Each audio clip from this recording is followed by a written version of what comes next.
Okay, ni Jamie size regular. Okay, ada orang tanya ada tak mini size. For this colour, tak wujud size mini. Memang size regular je ada. Aisyah pun geram juga. Bukan awak je yang geram. So, ini size regular. Coated canvas. Nampak tak dia maxi? Maksudnya, C dia besar daripada regular. So, macam contohnya kan. Ni signature kecil biasa macam ni kan. Ni besar punya lah. Pin mount logo, silver hardware. Lah belakang dia boleh fit phone Pro Max dekat sini. Macam ni. Boleh fit phone Pro Max dekat sini.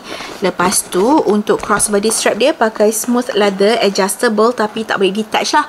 Bel tolong letakkan gambar bila pakai crossbody. Now kita dah tengok belah dalam dia. So for the inside ada multifunction pocket lah dekat sini. Boleh fit long wallet, boleh masuk phone Pro Max, boleh masuk passport. Even kalau masuk wallet kan boleh masuk 3 long wallet tau. Untuk pricing, you guys boleh tengok dekat shopping bag di bawah. Yang penting jangan lupa claim semua voucher yang ada. Dan jangan risau, kalau beli dengan US Love Shop, semuanya 100% original ataupun money back guaranteed. Untuk cara pembelian, boleh tekan dekat shopping bag di bawah. If you guys have any further question, boleh juga komen below. Dan jangan lupa tekan button follow.